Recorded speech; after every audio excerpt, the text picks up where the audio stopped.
नमस्ते दोस्तों, आज 21 मार्च 2026 है और आज के इस विशेष समाचार बुलेटिन में हम देश और दुनिया की उन सभी बड़ी खबरों और महत्वपूर्ण घटनाओं के बारे में विस्तार से चर्चा करेंगे जो आपके ज्ञान और प्रतियोगी परीक्षाओं के लिए बहुत आवश्यक हैं। नंबर 1 पर बात करते हैं भारत और भूटान के संबंधों के बारे में। आज भारत और भूटान के बीच डाक सहयोग को लेकर एक बहुत ही महत्वपूर्ण समझौता ज्ञापन यानी MOU पर हस्ताक्षर किए गए हैं। ये समझौता भारत पोस्ट और भूटान पोस्ट के बीच सहयोग के लिए एक मजबूत ढांचा प्रदान करेगा। इस समझौते का मुख्य उद्देश्य डाक संचालन और तकनीक के विकास में एक दूसरे की मदद करना है। इसके साथ ही दोनों देश रसद कनेक्टिविटी और डाक टिकटों के क्षेत्र में भी मिलकर काम करेंगे। यह समझौता भारत की पड़ोसी पहले की नीति को और मजबूत बनाता है और दोनों देशों के बीच सदियों पुराने संबंधों में एक नया अध्याय जोड़ता है। नंबर 2 पर अंतर्राष्ट्रीय दिवसों की चर्चा करते हैं। आज 21 मार्च को दुनिया भर में कई महत्वपूर्ण दिवस मनाए जा रहे हैं। सबसे प्रमुख अंतर्राष्ट्रीय वन दिवस है। साल 2026 के लिए इस दिवस की थीम वन और अर्थव्यवस्था रखी गई है। ये विषय इस बात पर जोर देता है कि हमारे जंगलों का आर्थिक समृद्धि में कितना बड़ा योगदान है। जंगल न केवल हमें लकड़ी और फल देते हैं, बल्कि वे लाखों लोगों को रोजगार भी प्रदान करते हैं और हमारी जलवायु को संतुलित रखते हैं। इसी के साथ आज विश्व डाउन सिंड्रोम दिवस भी है। इस साल की थीम है अकेलेपन के खिलाफ एक साथ। ये थीम डाउन सिंड्रोम के साथ जी रहे लोगों के सामाजिक समावेश और उनके अधिकारों के प्रति जागरूकता फैलाने का संदेश देती है। आज के दिन दुनिया भर में रंगीन मोजे पहनकर इस बीमारी के प्रति जागरूकता बढ़ाने का रिवाज भी है। नंबर 3 पर आज विश्व कविता दिवस और विश्व कठपुतली दिवस भी मनाया जा रहा है। यूनेस्को द्वारा घोषित विश्व कविता दिवस का उद्देश्य दुनिया भर में कविता के माध्यम से भाषाई विविधता को बढ़ावा देना और लुप्तप्राय भाषाओं को अभिव्यक्ति का मौका देना है। वहीं विश्व कठपुतली दिवस इस प्राचीन कला के संरक्षण और इसके कलाकारों को सम्मान देने के लिए मनाया जाता है। नंबर 4 पर देश की आर्थिक और व्यापारिक खबरों पर नजर डालते हैं। भारत सरकार के वाणिज्य और उद्योग मंत्रालय ने निर्यातकों की मदद के लिए एक नई योजना शुरू की है जिसका नाम रिलीफ योजना है।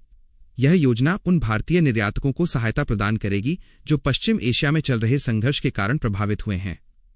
इसके अलावा तमिलनाडु भारत में कपड़ा निर्यात के मामले में नंबर 1 राज्य बनकर उभरा है।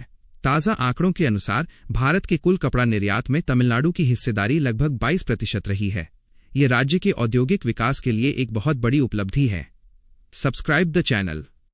नंबर 5 पर ऊर्जा और पर्यावरण की खबर है। भारत पेट्रोलियम ने हरियाणा के गुरुग्राम में देश का पहला LPG ATM लॉन्च किया है। यह एक स्वचालित मशीन है जिससे लोग अपनी जरूरत के हिसाब से रसोई गैस ले सकेंगे। यह तकनीकी नवाचार भविष्य में गैस वितरण प्रणाली को और अधिक पारदर्शी और सुलभ बनाएगा। वहीं कृषि बीमा कंपनी ने महिला किसानों को सशक्त बनाने के लिए कृषि सखी नाम का 1 साल का विशेष कार्यक्रम शुरू किया है। इस कार्यक्रम के माध्यम से महिलाओं को आधुनिक खेती और फसल बीमा के बारे में प्रशिक्षित किया जाएगा। नंबर 6 पर विज्ञान और अंतरिक्ष के क्षेत्र से बड़ी खबर आ रही है। भारतीय अंतरिक्ष अनुसंधान संगठन यानी इसरो मार्च 2026 के अंत तक अपने 7 प्रमुख मिशनों को पूरा करने के लिए पूरी तरह तैयार है।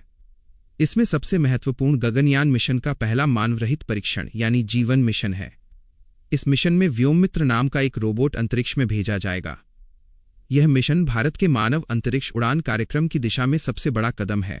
इसके अलावा इसरो आने वाले हफ्तों में कई महत्वपूर्ण उपग्रह भी लॉन्च करेगा जो संचार और रक्षा के क्षेत्र में भारत की क्षमता को बढ़ाएंगे।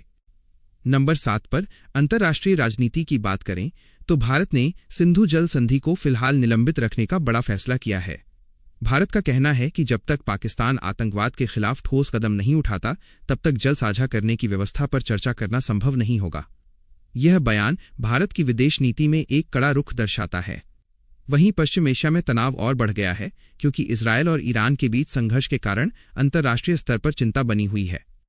नंबर 8 पर आज देश भर में ईद उल फितर का त्योहार बहुत ही हर्षोल्लास के साथ मनाया जा रहा है। कल चांद नहीं दिखने के कारण आज 21 मार्च को पूरे भारत में ईद मनाई जा रही है। राष्ट्रपति द्रौपदी मुर्मू ने देशवासियों को ईद की मुबारकबाद दी है। ये त्योहार भाईचारे और शांति का प्रतीक है। केरल में यह त्योहार कल यानी 20 मार्च को ही मना लिया गया था। नंबर 9 पर अर्थव्यवस्था से जुड़ी एक और खबर है। सरकार ने नए आयकर नियम 2026 को अधिसूचित कर दिया है। इन नियमों का उद्देश्य कर अनुपालन को और अधिक सख्त बनाना और कर चोरी को रोकना है। नए नियमों के तहत अब बड़े लेन देन पर कड़ी निगरानी रखी जाएगी। दूसरी ओर शेयर बाजार में भी आज तेजी देखी जा रही है और भारतीय कंपनियां वैश्विक स्तर पर अपना विस्तार कर रही हैं। नंबर 10 पर शिक्षा और परिणामों की चर्चा करते हैं। IIT गुवाहाटी ने गेट 2026 के परिणाम घोषित कर दिए हैं। इसके साथ ही IIT जैम 2026 के परिणाम भी उपलब्ध हो गए हैं। जो छात्र स्नातकोत्तर कार्यक्रमों में प्रवेश लेना चाहते हैं वे अब अपनी काउंसलिंग की प्रक्रिया शुरू कर सकते हैं। केंद्रीय विद्यालयों ने भी शैक्षणिक सत्र 2026-27 के लिए बाल वाटिका में प्रवेश की प्रक्रिया शुरू कर दी है। नंबर 11 पर खेल जगत की ओर चलते हैं। टेनिस में मियामी ओपन का रोमांच चरम पर है।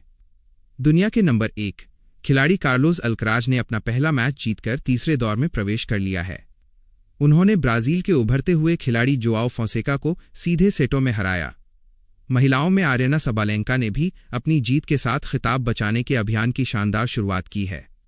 भारतीय खिलाड़ी तन्वी शर्मा ने ऑरलियंस मास्टर्स के सेमीफाइनल में पहुंचकर इतिहास रच दिया है। नंबर 12 पर मौसम की जानकारी देते हैं। मौसम विभाग के अनुसार आज दिल्ली और उत्तर भारत के अधिकांश हिस्सों में आसमान में बादल छाए रहेंगे और तापमान सुखद बना रहेगा। हालांकि दक्षिण भारत के कुछ राज्यों में गर्मी का प्रकोप जारी है। आज की ये सभी खबरें हमें ये बताती हैं कि भारत तकनीक और अर्थव्यवस्था के क्षेत्र में तेजी से आगे बढ़ रहा है, जबकि अपनी संस्कृति और परंपराओं को भी संजोए हुए है। क्या आप चाहेंगे कि मैं इनमें से किसी विशेष विषय जैसे इसरो के गगनयान मिशन या नई रिलीफ योजना पर और अधिक विस्तार से जानकारी प्रदान करूं? Subscribe the channel.